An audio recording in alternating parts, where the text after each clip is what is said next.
Hello, everybody, and welcome back to Only Stupid Answers. This is a show where we talk about movies and TV shows and comic books and Andors.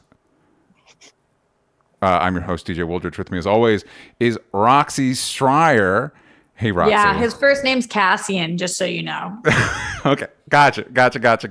But today we have a very special guest to talk about Andor. Say hi to the kids at home. Yo, what's good? What's up, guys? So tell them who you are, where they can find you, what you're up to. Yeah, so my name is Andres, better known as Ace.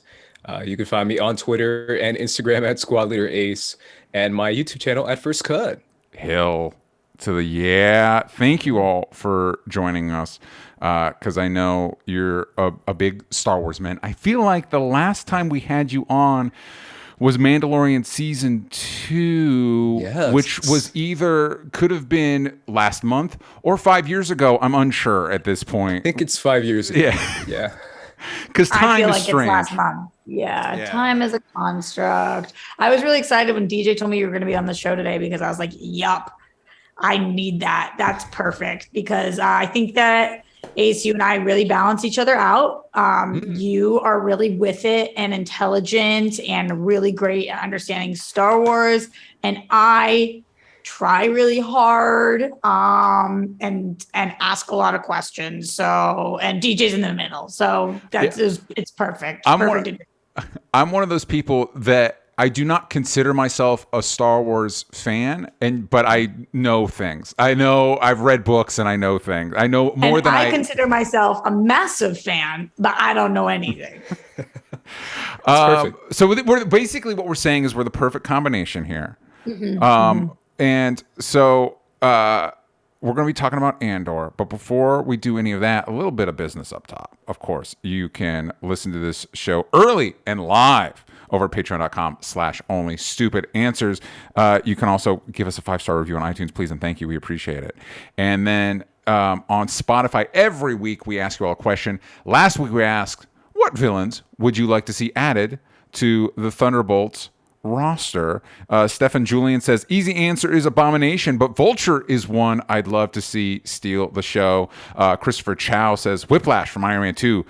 Feel like there's already such an Eastern European vibe to the whole team, especially if Zemo makes an appearance. Plus, he's got similar power levels to the rest of the gang. And Xavier Thomas says, I gotta have Zemo back, maybe throw in Vulture. Could we get a Sylvester Stallone's character from Guardians 2, if anybody at home remembers who that was? We can only hope for something cool. Mordo would bring a magic side to things. And then he throws it to you, Roxy. Do you have a villain you'd like to see in the Thunderbolts lineup? Well, I think that getting Vulture would have been wild. Yes. I mean, that's good for you guys thinking that we can shoot for the stars. We're gonna blow one of our Sony characters for Thunderbolts. Yeah, straight up. Like that would be a crazy announcement. No, I think that you guys know for some reason I've just been off of the D23 announcements and not just the D23 actual aspect of it, but just like what's next, what to do. I'm in them we trust. I'm just gonna kind of like let them make the decisions, and I feel like they've earned that at this point. And I'm like, all right, that makes sense. Although I could use some more dancing as well. So, maybe some nightclub dancing thrown in there. I wouldn't be mad at. Let's have that be the whole movie. Yeah. Ace, Sure. do you have a Thunderbolt, a villain, an MCU villain? You know there's so many that you'd like to see in Thunderbolts that has not already been announced. I mean, I think the obvious one is Zemo. Yeah. That was already said. I can't think of anything else. I'm trying. Everything else would probably be like a Sony villain. Give me Bad Bunny's El Muerto as one of the Thunderbolts. There's it's so oh man, Sony. It's so like. And did you get a chance to see Bullet Train? I haven't, no. Okay. Bad Bunny's in it for like 5 minutes. Bullet Train. I bet. Yeah. What did you ask, Roxy? What is Bullet Train? Bullet Train is okay. So Bullet Train is that Brad Pitt joint that's basically it's from one of the guys that did the first John Wick movie, and it's Brad Pitt's John Wick. But it also feels like a throwback to like early 2000s where everybody wanted to be Quentin Tarantino, and they remember. Yeah. Yeah. And it's from that Sony. Apparently, Bad Bunny tested so well that they're like, we're going to give him his own superhero from our deep bench. They do have a deep bench of Spider-Man characters, but like El Muerto, who appeared in 2 issues, and it was just one of those like every aspect of this is so baffling to me. It's just such a confusing.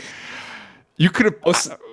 I was thinking about it last night. It's definitely a choice for sure. Yeah. I still think it's like the most clear Mexican dude ever, and they give it to like a Puerto Rican guy. That was the thing, because I told my wife this, and she is Mexican descent, and she's like, but he's not Mexican. And I was like, listen, I'm not the one making these calls, okay? I think that's what Sony said. They're like, same thing. Yeah. But he's like, if you guys only knew what's going on with his like music and his concerts right now. Yeah. It's insane. Well, I do. Like, my wife listens to his music, so I do have and that's the other thing that like he tested so well. It's like he's one of the biggest celebrities in the world, and that doesn't mean he can carry a movie. People went to see Bullet Train because of him. Yeah. So and he was in it for like, I don't know. And in that he plays like a cartel member from Mexico, and it's like, what do we what you guys do know Mexican actors exist, right? They're out there. I think they're trying to course correct for America Chavez in Marvel. They're like, you know what? We got to course correct this. We got a Mexican and a Puerto Rican role, so we got to counter it. Yeah. So there you go. It's the bartering system. It's kind of trading off. Okay. Great job. Way to go, team. Yep. We're doing it. We're nailing it. Also, again, mentioning the Patreon, you can check out Sal and I. Speaking of Spider-Man, we talk about Spider-Man every week. And BBs, we're going to be talking about Morbius. It's now on Netflix. So upcoming episodes of Spider-Versity, Sal and I are going to pick Morbius apart. But before we get into Andor, we got news, and a recurring news segment character, Ezra Miller, it rears their head once again. This is not a new thing. These are updates on previous Ezra Miller shenanigans. This is from, I want to say it was a Vanity Fair article that is behind a paywall. So I didn't read that, but I read other articles summarizing what it said.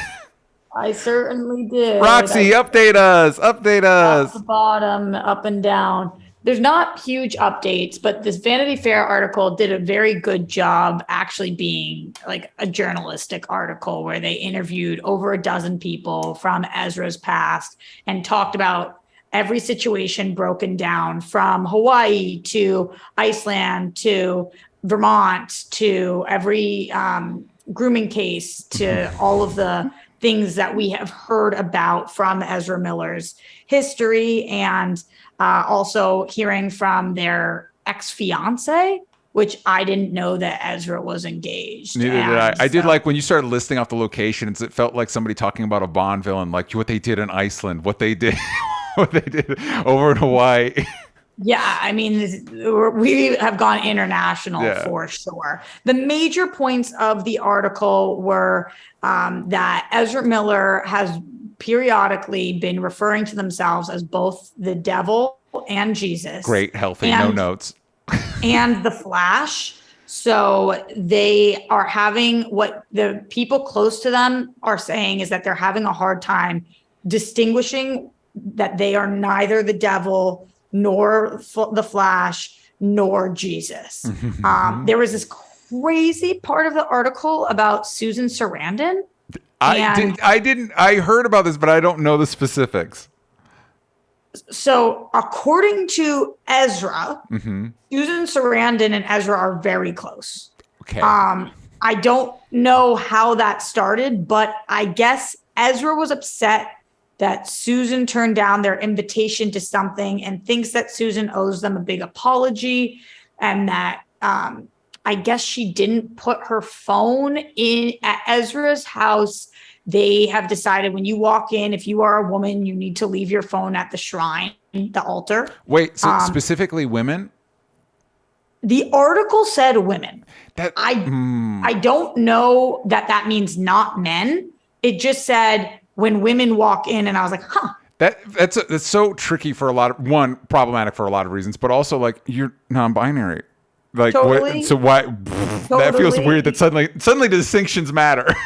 And also Takata is non-binary, or at least that's what Ezra says about Takata. Yeah. But Takata's phone was left at the altar, which is why Takata had no phone to be contacted with. So there's a lot of follow-up questions that I had. But essentially there's some current beef that Ezra has with Susan Sarandon about not leaving the phone or some situation there. And also the article's other main point was that all of Ezra Miller's legal situations have gone away. Every one of them has gone away except for the Vermont case, which is the burglary charge. And that is September 26th is when Ezra is supposed to face trial for the burglary Vermont situation. Other than that, there's no other legal situations that are still out there. Yeah. Warner Brothers or Ezra or their legal team, whoever, has just swept those under a rug. Cool. I'm going to suggest that perhaps the legal issues going away does not necessarily mean the problem goes away. I don't know. It was interesting to hear their friends or ex-friends kind of talk about them, because it seems like this has not been a new revelation. This seems to have been happening for years and years and years, as we know, because of the choking situation being over 2 years ago at this point. Yeah. But Warner Brothers clearly is trying to move forward with Ezra Miller. Yes. They clearly are still test screening The Flash. It's going well, and they are trying to do whatever it takes to make this Ezra Miller situation go away so they can keep Ezra as their Flash, which is like mind-blowingly baffling. I don't know that will be what ends up happening, because that would mean Ezra would have to, from now to then, not be in prison or get in more trouble. Yeah. But Warner Brothers is clearly, Zaslav has been like, I mean, they're not saying it out loud right now, but Zaslav is like, Ezra's our dude. We got Ezra's team, Warner Brothers, and it also makes me think. I was seeing some headlines that were like, obviously, all those budget cuts at Warner Brothers, but don't worry, Todd Phillips, Matt Reeves, and Andy Muschietti, they don't need to worry about those budget cuts. I was like, I wonder what's different about those guys than the directors of Batgirl and I wonder. I can't quite. I wonder why. Leslie Grace must be sitting there, like, quietly and gracefully fuming. Yes. I mean, like, what the fuck? Yeah. What the fuck? Oh my God. That's your update. Jesus, devil man. What do you have you successfully been able to avoid this? Is this our first? Are we dragging you into something? Oh no, okay. I've kept up with every single case and every single story. I'm deeply invested in DC. Roxy, I think just as much as you are. I've always been DC first when it comes to just superheroes. Yeah. But yeah, this case is kind of insane. I do feel like it's so tough to come back from it, even if you do get away from the legal matters. Just to perception, just a public view, just a press tour. Like, I keep thinking about the press tour. There's no way he's going to avoid uncomfortable questions, and there's no way he's not going to tackle them in a correct manner. I mean, unless they like coach him up really well, but even then it's tough. I've debated, because I like to put myself in the studio head position. Yeah. And I've debated, like, what would I do in this situation? And it's so tough. Like, it really is kind of tough, considering the director, the producer, the rest of the cast, and the rest of the crew that really just put in so much work to shoot this entire movie and to make this entire movie. It's tough to just let them just be flushed down the toilet and forgotten just because of what Ezra Miller is doing. But it's also tough to promote a movie from an individual that definitely needs help and does not need to be on a press tour in any way or be in a movie. So it's just such a difficult decision and a difficult position. I've always felt for, if I'm being real, speaking of, Latinos and Latinas back before, for Sasha Calle, who is playing Supergirl, who's a up and coming Colombiana actress. I've always felt for her, and I've always felt like, at least give her a shot. Like, let her be in a movie, let her give it a chance to shine. And then there was an article that came out, like I believe a month and a half ago, that said even her, she probably won't get a spinoff. She probably won't get any other future in DC, just because of this whole scenario, even though it's not her fault at all. She's just caught up in the situation. Yeah. So it's a very complicated situation. Well, and then there's the news. Speaking of the studio head stuff, there's the news that like it seems there was an article, I want to say it was Harley Reporter, that implied that like Zaslav may be is basically preparing Warner Brothers Discovery to be bought by like Comcast, which owns Universal, and it's like, why is this all so bleak all the time?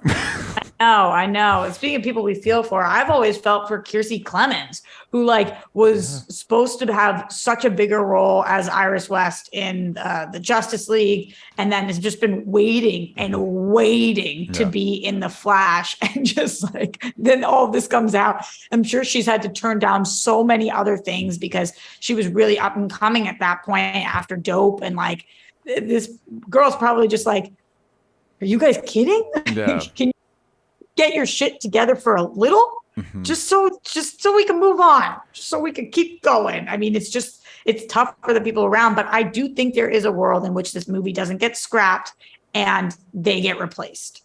I do think that we have seen crazy reshoots done before. I think it is possible. I think it's possible for us to get a Flash movie that does not star Ezra Miller.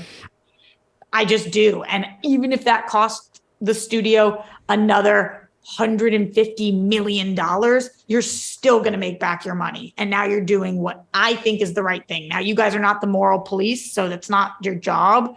But I just think, I think there's no way they're putting Ezra Miller on a press tour. I think even if Ezra's starring in this, they are taking Ezra and hiding them in a closet or under a box somewhere. Like, I think that they don't want Ezra speaking to anyone, let alone the press. Ezra has their own secret compound. They can just go there to. Is there anything Ezra could do that would make you feel like, okay, I'm okay with this now? I think so. I think spend years in therapy and rehab. You know, like we're hearing that at their compound are like hundreds of guns and all of the drugs. And I think that, well, first of all, go to trial. Were you grooming two different girls? Are you grooming two different young 12-year-old girls? Because then if the answer to that is yes, then no, DJ. Probably there's not anything that they could do. Yeah. But if the answer to that is no, and what has happened is that the assault charge with the chair in the head, the assault charge, the first one in Hawaii, and the assault choking the woman going to the ground, then I do think that there are things that could be done. But you have to pay for your actions first. Yeah. And so without doing that, no. Yeah, I have a few choice quotes here from the Rolling Stone follow-up to all this, talking about his excuse me, I'm so sorry. I apologize. I don't know if I've done that earlier in the episode, but I do apologize. Their compound. Anyway, like apparently they were accompanied to Iceland by a 55-year-old South Dakota medicine man as a quote-unquote spiritual advisor. And by the way, we all work in Los Angeles, if you've ever interacted with somebody that has like an advisor or like a personal assistant, that person is just a I was in a situation where early when I was out here, helping put together a video with somebody that they were a very wealthy person and they had a personal advisor, and that person was just there to tell them everything they wanted to do was the right thing to do and everything they thought was correct, and they were right about everything, and it was a fucking nightmare. This person was a fucking nightmare. So yeah, I think that's my big thing is I wonder what Ezra could do that would make me feel like they're being actually held accountable for their actions. Yeah. Go on trial. I don't know. Just because it's not, the system is not built to make these people better. it's built to tell them that they're right about everything. Anyway, Ezra, God damn it. When is this movie supposed to come out? Does anybody? 2023 now. I know, but July, June, July. It's mid. Is June? It's June. Oh. All right. Well, here we go. We got time. We got time to figure it out. Yeah, we got time to. Doubt it. Okay, all right, we're gonna go to a quick ad break, and then we'll be right back to talk about Andor. All right, we are back. Oh my goodness, we're back to talk about Andor, and I am very excited to have you both with me today because Roxy knows this. I was not a huge fan of Obi-Wan, and Obi-Wan to the point where watching Obi-Wan, I was like, you know what? The show, not the character. Yes, the show. And I was like, you know what? I think now is a good time for me in Star Wars to part ways. I think I'm good. And there a lot of hype around the trailers for Andor, and we got the screeners, and I was like, okay, I'm going to give these first couple episodes a shot. And within minutes, within the first sequence of Andor, I'm like, oh, I'm in. I'm in. Whatever this show is doing, I am in. So let's Ace, you're our guest today. Let us know your thought. We're going to be talking about for the kids at home. We're going to be talking about the first 3 episodes which dropped. We have seen the 4th episode, but we are going to not dive into it because you all haven't seen it yet. So we're not going to get into that so much. But Ace, first 3 episodes. I wanted to spoil it for you. I couldn't even. So. Although I will say 4th episode is where we really set up like what the premise of the show is, and I'm like, yes, please and thank you. Yeah. Okay, maybe you can break that down for me. Anyway, we'll get that. We'll allude to it, but first 3 episodes, we're introduced to Andor and his world, and I should have written down what planet we're on these first 3 episodes, and I didn't. I don't remember. Anyway, Ace, what did you think about these first 3 episodes? I loved it, and I really do feel like a lot of people are coming into this show kind of with middling to low expectations and just really getting blown away because of what they're introducing when it comes to the type of tone, the type of feel, the complete left turn of what a Star Wars show usually is, of what a Star Wars usually is, at least from what we've seen in the movies and on screen so far. So I really do feel like it's incredible. And I really do feel like it's incredible because of the timing that they have. I really do feel like 12 episodes makes a difference. And you could feel like, oh, this is 3 episodes out of 12. Yeah. Like you could tell they're taking their time with the story and they're going to be better off for it. So I'm completely in love with it so far. What I find I find a lot of things very compelling about it. But what I find interesting is if I was talking about our friend and we mentioned that you could take the Star Wars stuff out of this show and you would still have a very compelling sci-fi. This could be a great sci-fi series on its own without the Star Wars branding. And what I think is interesting for me, this does what I've wanted Star Wars to do ever since Disney, which is if you're going to tell more of these stories, I think there's value in switching it up. So like for me watching this, it was like, oh, this is Star Wars for grown-ups. And I don't mean that derisively, because like the original, it's intended for a younger audience. Obviously all ages can enjoy it. That's part of the power of it. And I'm not saying every Star Wars thing should be this, but if we're pumping out multiple Star Wars shows a year, I'm glad one of them can be, you know what I mean? Like one of them is like, oh, I can engage with this because it when I first saw it, I was like, oh, they're doing what Rogue One did, which is kind of grounding the story more. And then I rewatched Rogue One, and it's funny how even more grounded this show is than that. Like Rogue One still feels like comparatively, it's like, oh yeah, it's the zippy zap Star Wars. Hey, we're having fun here. This is like, well, the Empire's not bad because space lasers. The Empire's bad. Like we get with some of Andor's backstory, it's like, oh, duh, the Empire, imperialism. They're literally draining planets of their value, destroying cultures. And these first 3 episodes in the present Andor lives and operates in what's functionally a factory town. We don't even see one stormtrooper, I don't think, in these episodes.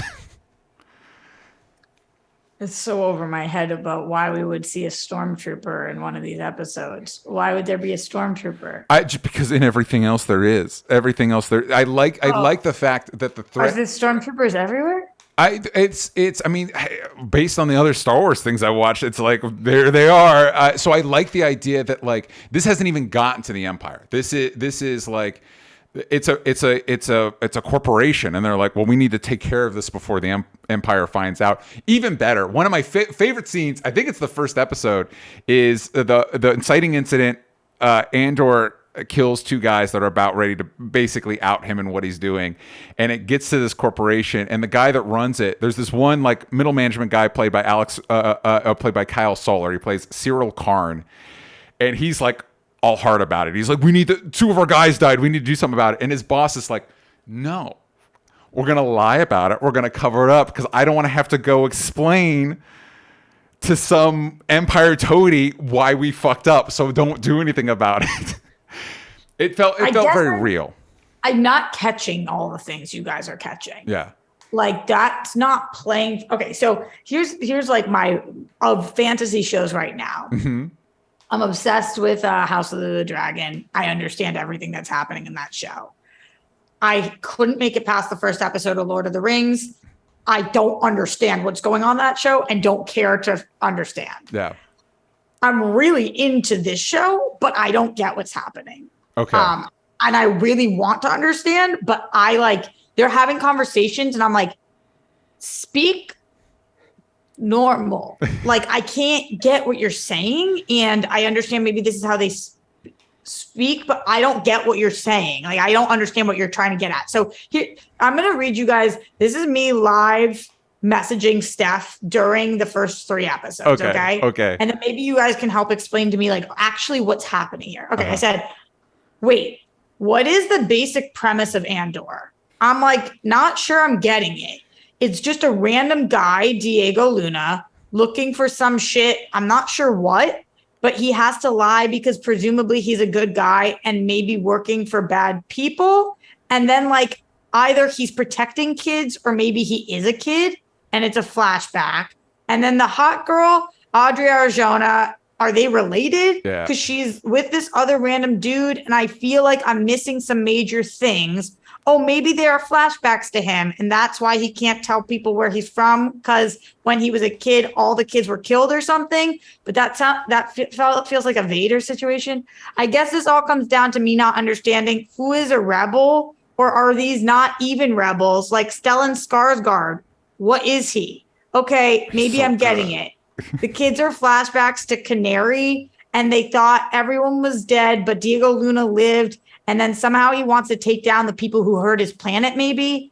Who are those people, though? Palpatine, Vader, different time, the man with blue eyes? Like, who are we up against? I'm confused. What is the construction site? And his homie there and the flying bus. What is this? Who are the bluish gray soldiers, the bad guys? But, like, who are they? Maybe they're Imperial people? What is an Imperial person? Oh my God, homeboy is dead. Snitches get stitches. Somehow, suddenly, I'm very invested. Okay, this is very good. At least the parts I understand. Before I'm going to throw this to Ace to see so he can tackle this, but before I do that, Adriana Arjona is in this show. She's also in Morbius, and just like Morbius, so incredibly easy on the eyes, and also not for nothing, so Roxy. Beautiful. You just said just some guy. Diego Luna is not just some guy. He's a very beautiful guy. He's a very. This is super stupid, but do we know him from Rogue One? I don't remember him in that movie. he was Jyn Erso's like main rebel guy in Rogue One. He was our number 2 guy in Rogue One. Okay, I don't remember him, or I guess that movie. I've seen it twice. Not for years, and I clearly don't remember. So, can you? Answer? But even if it was just some guy, I will say Diego Luna's not just some guy. Even if he's not a character we met before, he's not just some guy. He's a smoke. Obviously, he's a smoke. But I just mean in this universe. Yeah. I was like, this is some like what? So, Ace, help. Yeah, let's tackle this. I think the stakes are much lower than you're asking, Roxy, in the first few episodes at least. Diego Luna's character Cassian is kind of just some guy trying to look for his sister that he lost after he was taken away from his home planet in Canary. He's looking for his sister. Yeah. That's the opening scene when he's at the brothel, for lack of a better, which by the way, I know in Star Wars, two characters having twins is the key major plot point.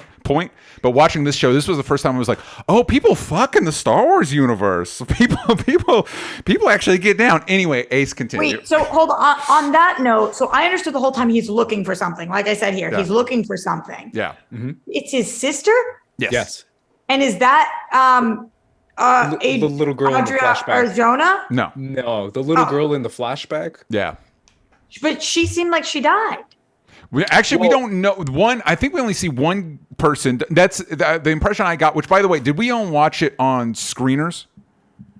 Yes. Okay. So fucking annoying. And the Kenari, the Kenari sequences didn't have subtitles, and I'm actually kind of thinking they were meant to, specifically because the first episode ends with him saying something, and then it ends. I was like, oh, I feel like you expected me to know what he said, and so I'm thinking they were meant to have subtitles, but whatever. No, I actually think that was done on purpose. I actually watched at least the first episode on Disney Plus. No subtitles for them. Okay. Yeah. I think it was like a West Side Story situation. Yeah, which is fine. It only confused me that they ended the episode as if he said something I was supposed to understand what he said. I was like, well, all right. But anyway, I think the girl that dies, not dead. No, the girl that dies is like the leader of the tribe, which I have questions about why they're all kids. That's probably a dark story. But we see the sister briefly. Ace, continue. He's trying to find his sister. Okay. Yeah. So he's trying to find his sister, and the people in gray and blue are Imperial corporate security. So they're what's essentially that? So it's a company, it's a corporate company that the Empire hires to tackle different planets and different locations that maybe they are either not a part of or don't have enough troops in or don't have enough support in. So this is kind of their way of saying, hey, they're not going to be much of a threat anyways. They have a small population. Let's hire corporate security to handle this jurisdiction. Yeah. And that's essentially what those planets are. So they're trying to kill them, or they're trying to get them to become imperialists. So my understanding is just kind of like the Empire's functionally, the stormtroopers and stuff are functionally the military. This is a business that works with the Empire, and so they have their own personal corporate security outside of the Empire. And so this is like the factory towns back in like early 20th century, late 19th century, where basically everybody there works for this corporation. I don't know that they're probably strip mining the planet just like they did on Kenari, because we get that really evocative shot on Kenari. Isn't this Kenari? This is not Kenari. Kenari was the planet where the kids are. Where the kids are. Where the kids are is Kenari. Where adults. Cassian Andor is. What are you talking about right now? I'm talking about the factory town the town that Andor is in. Oh, the place that I was asking about with the guy doing construction? Yeah, that's like a factory town. That everybody in that town works for this company. So when stuff goes down, which is why it's kind of a problem.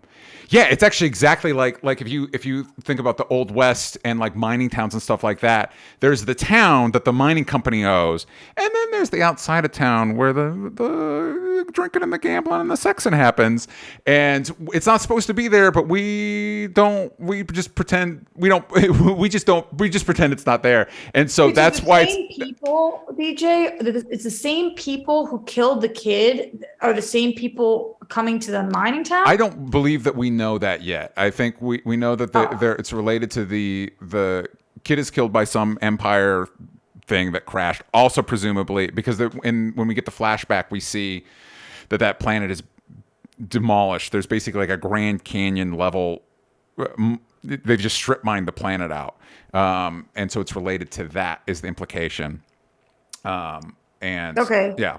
So that's why, and I think for me, that's one of the things that's really effective about this show is because most Star Wars operates on such a mythic level.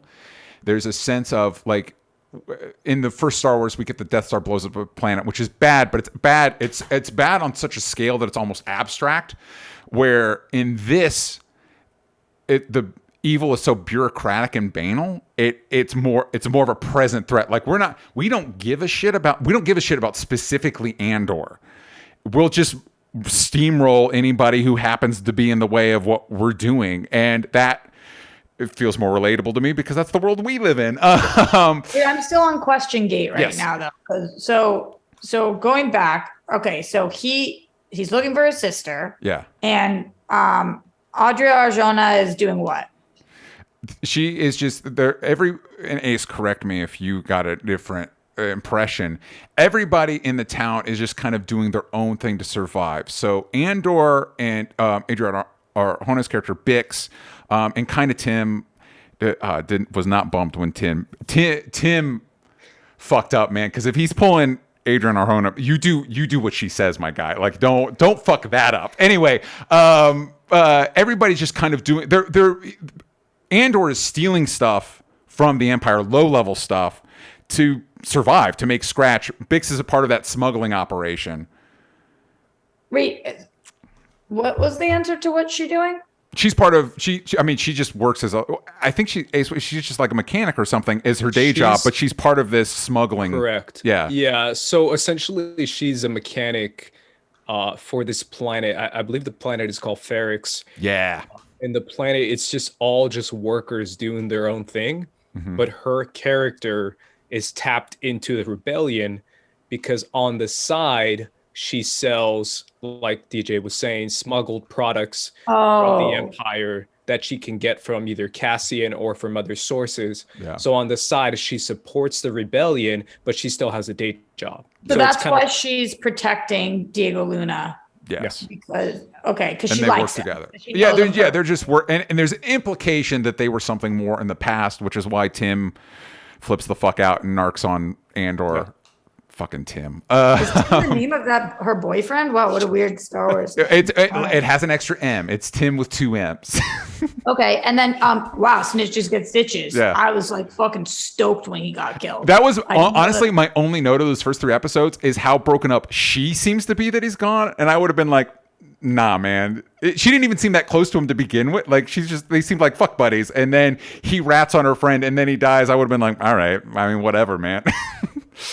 Okay, so basic premise then, if I'm putting this all together, Cassian's looking for his sister because when they were kids, they were on this planet. Something happened, they got split up. Yeah, we don't know what. He gets picked up by the 2 smugglers that one of them ends up basically being his mother figure, which that actress is incredible, and their chemistry is really great. Like the bunker thing, the thing that he goes to that, and then she's like, you need to come, or is talking to him, like, where are you? And then the people were there.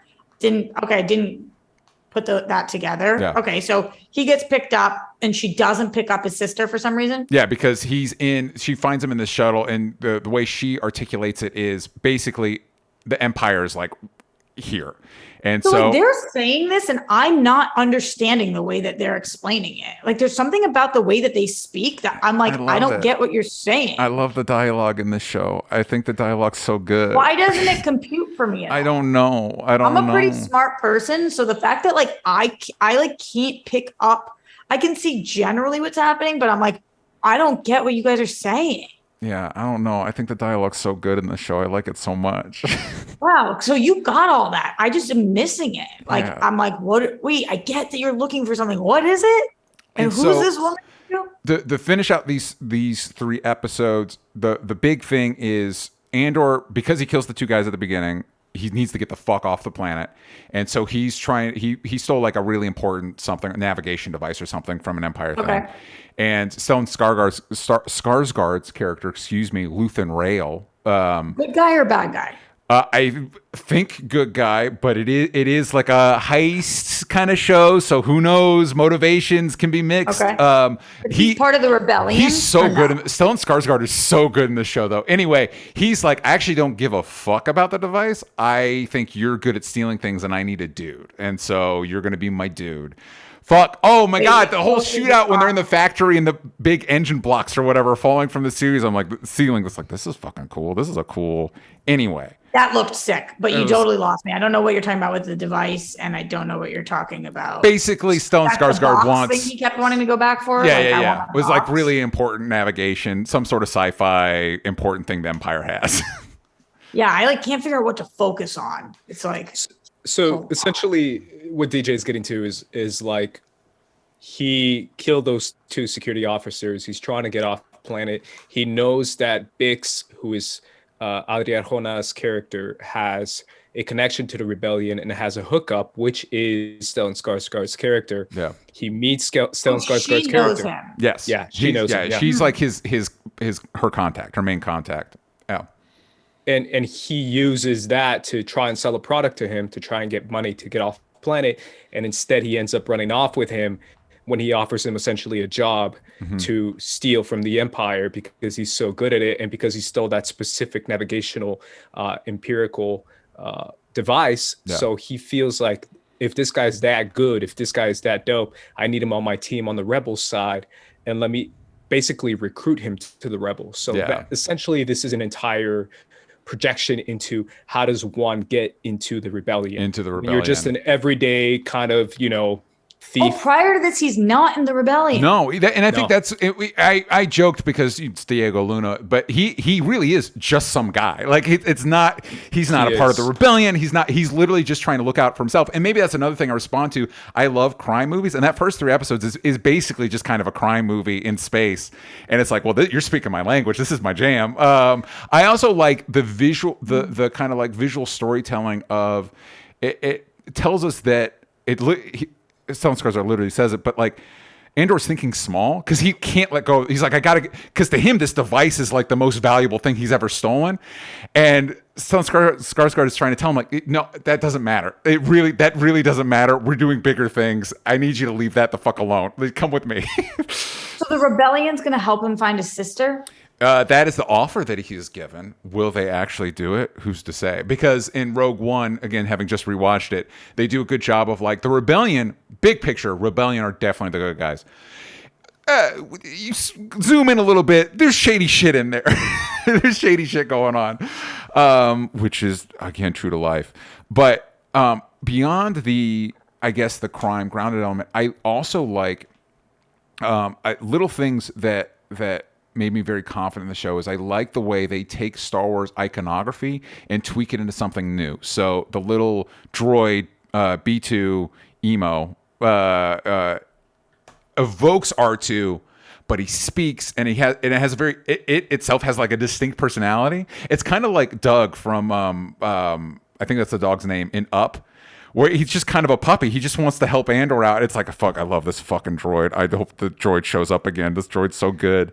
But also the curiosity it shows for the world. Little moments like we're introduced to a guy, it was in the trailers, that like brings this anvil to like as like the alarm clock for the town.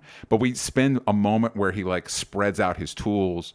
He looks at them with pride. Like you get a sense this guy isn't important to the show. The character doesn't even have a name, but I know this is his job. I know that he sees value in his job and he likes doing it. And it's like, yeah, that's cool. Like these feel like real people and not just like archetypes running around. Why is everybody looking for Cassian if he's not in the rebellion? Because he murdered 2 people that that's what was making everybody look for him. Well, it's not everybody. It's specifically one middle management dude who really sees this as a promotion opportunity. Ace, you were going to say something? No, I was going to say, do you mean from the Imperial security, Roxy, or do you mean from Ferris? I guess like everybody's just so curious about this guy from Canary, the guy from Canary. And I'm like, why do they all give a fuck about Cassian?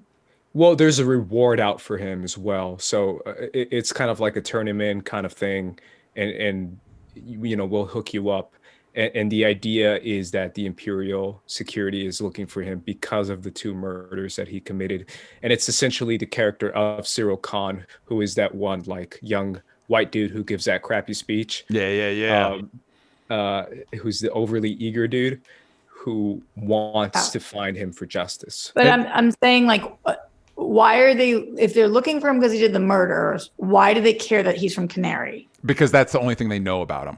Because that's the only piece of information they have. Oh, so it's not like being from Canary means that we're after you because because he told I kept thinking that they were after him because nobody from Canary was supposed to be alive still or something. It was just because he's trying to find his sister. He mentioned that to the brothel worker. So that's literally the only information they have about the 2 guys that died was that they were talking to somebody from Canary prior to them dying. And so that's why it becomes the like And again, I can't stress this enough. The main boss, Cyril Karn's boss, is like, yeah, don't pursue this. It's a waste of time and money and energy. I don't care about these workers. I don't care about this. But this, it's just, and I like that this grand adventure doesn't start for any particularly good reason. It's just a dude that couldn't let it go. Yeah. Yes, I understood all of that. Mm-hmm. It's like super enjoyable to hear you guys talk about because it makes so much more sense. I don't think I should need a person to explain every episode for me to understand something. So clearly there's some kind of disconnect. Sure. And I'm looking forward to maybe watching the future ones with this base knowledge, seeing if I can pick it up. But right now I'm really enjoying it and clearly getting about 20% of it. Yeah. Do you feel like maybe, I feel like this show I feel like part of that is like a rewatch too. I feel like a rewatch could be helpful. Definitely. I just watch 5,000 shows. So I don't think that I should have to, but clearly it's working. You guys got every part of it. Yeah. I will also say, and I do not want to speak for you, but in context, you are busy right now. It's not like you've got things going on at the literally you're out of town right now. For sure. But it wasn't until the third episode that by the way they were shooting it, I could tell he was one of the kids from there. You guys probably knew that very soon. Yeah. I thought he had kids he was protecting there by the way that it was shot. Yeah. And that's I was like, what? This is a flashback? There was no indication of that to me. Yeah, I would have to go back and see how they integrate that. But yeah, I was like, okay, so this is him as a kid. And I did not gauge that. Yeah. I was like, who are these fucking kids? Which is another. And then I finally was like, oh my God, that makes a lot more sense. But the way that they're telling the story is really cool, but it's not clicking for me for some reason. Yeah. Yeah, interesting. Yeah, well, what's good, Roxy, though, is that there's 12 episodes. And I feel like this is that type of show where it's like, man, if you're struggling to get into the first 3, there is freaking so much more there to have. And I feel like the next few episodes are going to be even more intriguing, at least when it comes to the basic television format, when it comes to setup of an action or sequence or an event, and then the payoff of it, which is what we're getting in the next 3-4 episodes. So I feel like that's going to be key for audiences who might not be on board with the first 3 episodes so far. Well, it seems like everybody's on board with this series, but the way that it worked for me was that the first 2 episodes, I was like, oh my God, am I going to be the only person who doesn't love this show? And then the 3rd episode I thought was fucking incredible. And that's when the pieces all started to click for me and I'm understanding what the relationships are a little more. But then we're not talking about this fully, but then the 4th episode, I went back to being like, wait, what? Oh, I thought I just understood what was happening, and now I'm like, what? Yeah, we can't spoil it, but I love the 4th episode. Yeah, I love the 4th episode. I can't wait for you to explain it to me. Yeah, I really like the 4th episode because in the 2 things, speaking non-spoilers, and obviously we know from Stellan Skarsgård's character in the previous one that he's pulling him in for a job, and so the show sets up. And I don't think it's going to be. I mean, because 9 episodes? That's a lot of episodes. I don't think it's going to be all the 9 episodes. In fact, it could be the way it's set up, it could be episode 5. But he's pulling him for a job, so I was like, heist movie, yes please. And we get more of the interworkings of this early stage of the rebellion. And I thought all of that stuff, people know from the advertising Mon Mothma's in the show, the stuff they're doing with her characters, fucking cool. It's fucking cool. And we get more of how Stellan Skarsgård operates in this world. And it provides him a chance to really flex his muscles. And it's like, yeah, this guy's you forget because it's like he does a cameo in Thor and you're like, cool. And it's like, oh yeah, this guy's great. This guy's really talented actor. That's right. It's cool that this show's letting him do that. That's cool. Yeah. So I feel like without giving anything away again, he is a part of the rebellion, right? Yeah. He has to have Stellan Skarsgård's character. Stellan Skarsgård. Yeah. So he has a cover inside of this world, and he has to keep that and maintain that cover in order to talk to politicians and to powerful people in order to get the resources that he needs to continue his rebellion. There's I don't know if that helps, Roxy. But there's like a spy element to this show. There's like a crime element to this show, and again, just the practical matters of existing in this universe and what's that like for normal people that don't have some great destiny. I think that's also compelling. What's confusing too, right, Roxy, is the fact that most of the Star Wars shows we've seen so far are very clear cut into what a character is, right? This character is bare bones. It's a dad protecting his son, or it's someone looking for his people, or, you know, whatever it is, it's very simple in the terms of storytelling of a character. When it comes to Cassian, it's a much more complex character of a murderer who's on the run, but he's actually kind of a good guy, but he actually just wants to do the right thing, but he's looking for his sister, but now he has to do this job in order to maybe potentially look for his sister. So there's a lot more threads when it comes to the type of character that he is. He's not just a Mandalorian looking for other Mandalorians. It's definitely Ace, for sure. Because I feel like why I think that I'm ultimately going to end up liking the show is I love living in the gray. But when I think about Star Wars at its core, when I break down Star Wars to its basics, I think of good versus evil. Mm-hmm. Yes. This show is kind of making me be like, wait, what? You guys have told me for decades of my life, good versus evil. And now I'm seeing, and I'm like, I can't tell if you're good or evil. So I'm very confused where to place you. I'm shook. So maybe that, like, when I can feel like I have more grasp on these characters, then I'll know what their covers are, their fronts are. But right now I'm just like, wait, what? What's happening? Star Wars has like trained audiences to engage in Star Wars media in a certain way, and something that I'm hopeful about this show is something I similar with She-Hulk. Roxanne and I were just talking. I think She-Hulk is the best of the Disney Plus shows. And that's not to say that I want every Marvel Disney Plus show to have the same mode as She-Hulk, but what I hope it does is it allows that brand to expand and diversify. It's like, I don't want every Star Wars show to be like Andor now, but I hope Andor opens the door to be like, oh, we don't have to do this one thing every time. It's a big universe. We can do a lot of things. And it's like, yes, you can. Yes, you can do that. Oh, for sure. And Star Wars has a formula, Roxy. So to be fair to you, like, this is a formula that hasn't been broken since 1977. And they're kind of breaking it now. Like, even what DJ said about Rogue One, like, even Rogue One is supposedly breaks the formula and doesn't really break the formula. Yeah. It's still very Star Wars-y. This one just breaks it completely and just decides to do a dragged out, long, complex, interwoven story that doesn't feel like it's a light side, dark side kind of thing, or it doesn't feel like it has that kind of kinetic energy that a Star Wars movie has.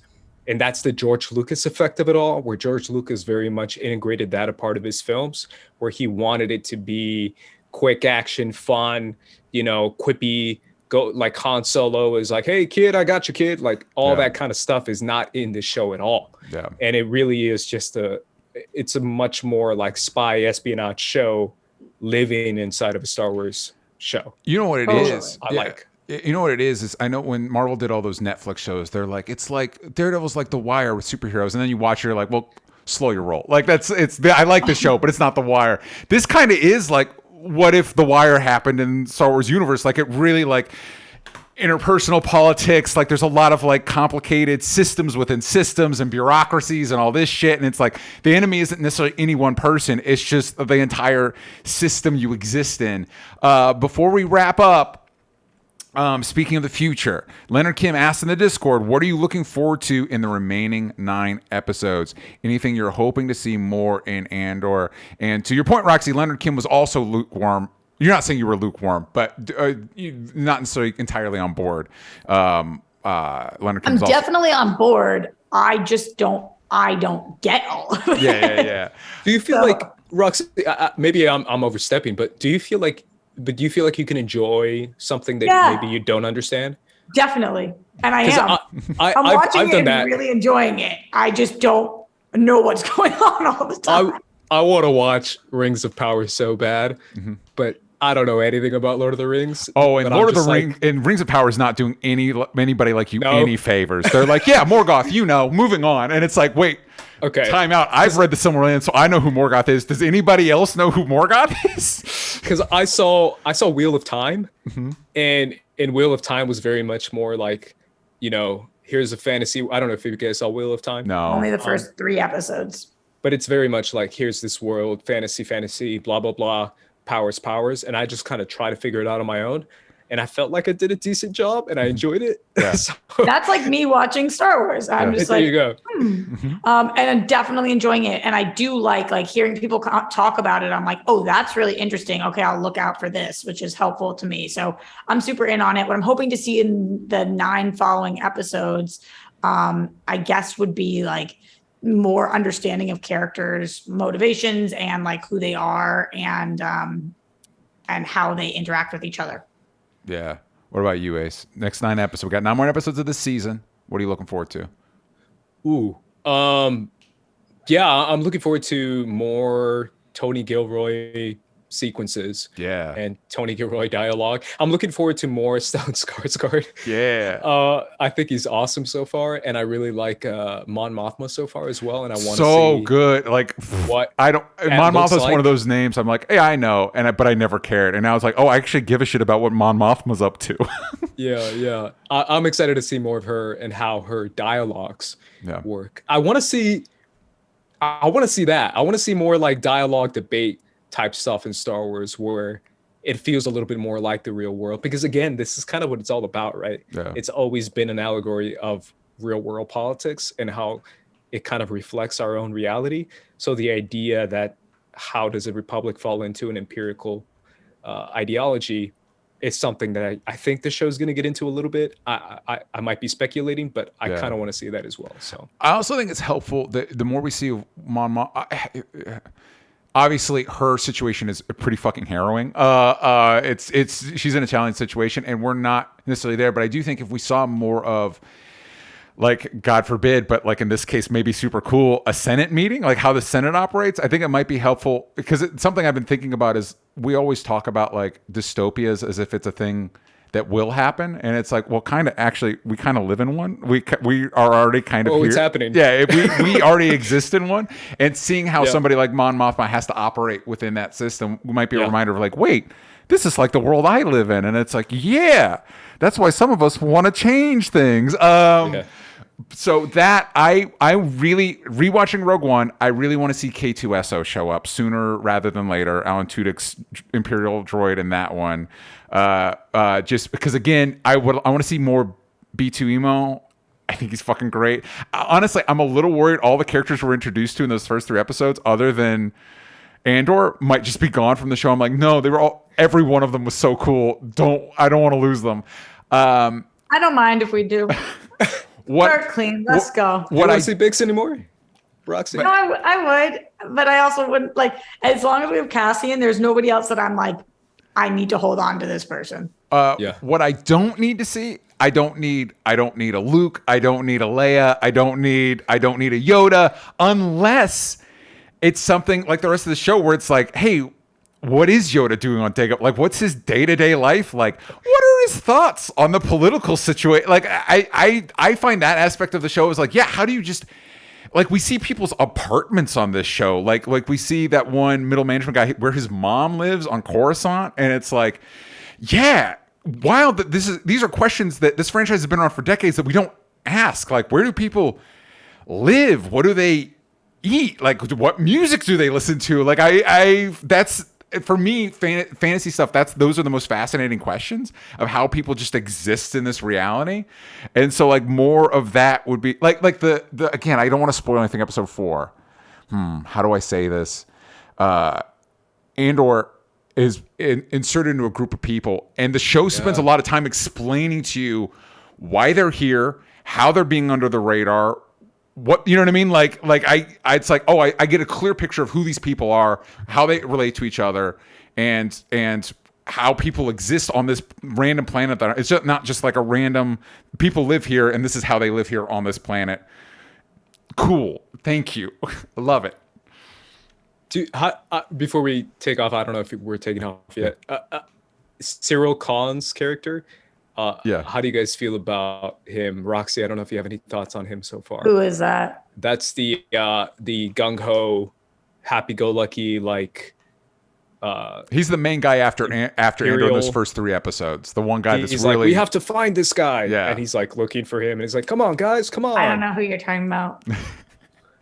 Uh, Good guy or bad guy? He's the bad guy. He's the guy that's always trying to The get annoying everybody white after. dude that gave the speech that you were just telling Yes. about? Yeah. Oh, yeah. When we first saw him, like, I didn't understand. And I think he's like doing exactly like the annoying guy who, yeah. he's just like annoying.